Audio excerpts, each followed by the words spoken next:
attitude and approach towards feedback says a lot about the type of mindset that you have. Now, think about how you respond to feedback. So when people give you feedback, whether it's a manager, a peer, a family member, how do you respond to the feedback that you get? Do you get very defensive? Do you get very angry? Do you brush it off? Or do you kind of embrace it, pay attention to it, listen to it?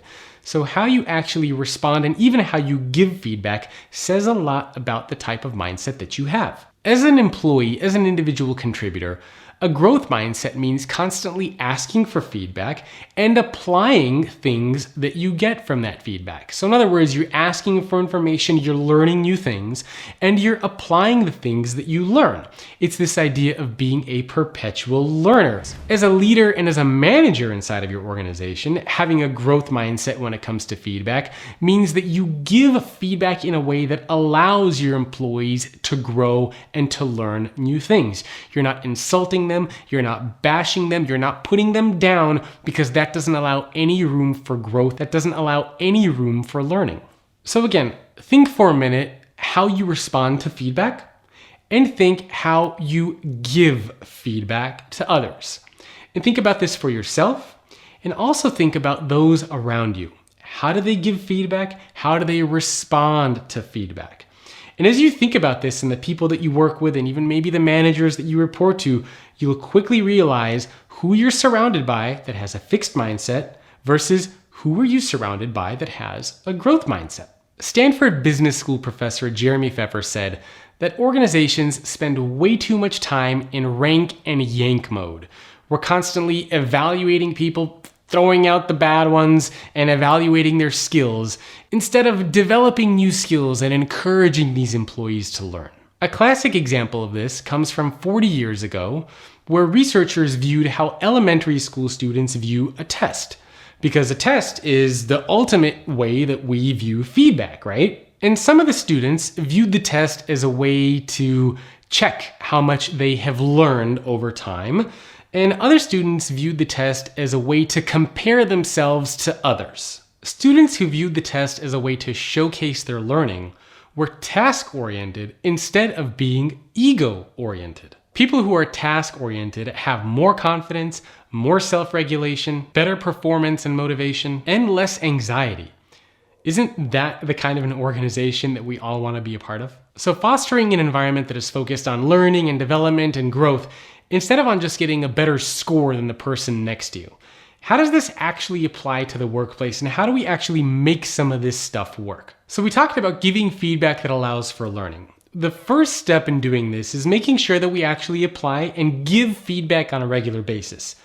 Most organizations are structured by giving annual performance reviews where basically at the end of the year, you sit down with your manager and you have to remember everything that you did for the year to then try to justify if you belong at the company. Should you get a raise? Should you get fired, right? Think back about everything that you did for the year and you tell me why you belong here.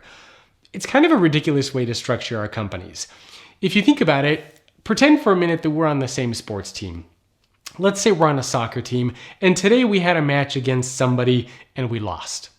And 1 year from today's date, I'm gonna call you up and say, hey, remember that game that we played a year ago? I wanna talk about your performance. I wanna talk about how you did and what you could have done better. At that point, who even remembers what happened? This is why many organizations around the world are actually getting rid of annual performance reviews and instead are substituting that for real-time and more regular check-ins. Organizations like Cisco, organizations like Adobe, organizations like Microsoft and Accenture are all getting rid of these annual performance reviews. Instead, they're substituting that with these regular check-ins, with these regular conversations of providing feedback on an ongoing basis. Because all these organizations realize that providing feedback and doing performance review once a year no longer makes any sense. That is a company that is just dying and is begging to embrace a fixed mindset. Growth mindset, you gotta have that feedback happening all the time because that's how we learn, that's how we develop, and that's how we grow. If you're a manager or a leader, you actually have extra accountability on this because it means that you need to consciously make sure that you're not just constantly rewarding and praising the end result. You're not just constantly focusing on, oh, good job getting the numbers up. Oh, good job accomplishing this. You also want to make sure that you praise and that you reward and acknowledge the process of getting to that place. Not only that, but you also want to make sure that you encourage and praise the feedback. The even fact that employees are asking for feedback and are wanting feedback, that alone is something that you should praise and reward and encourage, not just the bottom line, not just meeting those goals at the end of the year or not meeting those goals at the end of the year. As a manager and as a leader, you also want to make sure that you can encourage your employees to practice a little bit of self-reflection. And this is tough. It's kind of like the Socratic Method.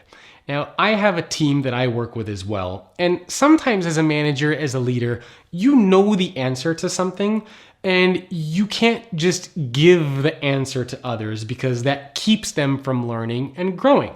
So you need to resist that temptation of just saying, I know the answer, like this is what you should be doing, just go do it. You need to be a little bit patient, and you need to kind of allow the employees to come to that conclusion. This is where the Socratic Method comes into play. Asking questions. What made you try it this way? What do you think you could have done differently? What did you learn from this? You ask these questions that allow the employees to go into that state of self-reflection, to think about what they were doing, how they could do things differently. That's where the learning and growth happens. If you simply give everybody all the answers, if you simply tell people you didn't do this right, you did this right, that doesn't allow for much learning or growth or development. That's not the right type of feedback that we should be focusing on giving our people. Athena and I hope you enjoyed that. If you want more content like that, check out futureofworkpodcast.com. And do me a favor, please review the podcast on Apple Podcasts or whatever your preferred channel is. Thank you very much.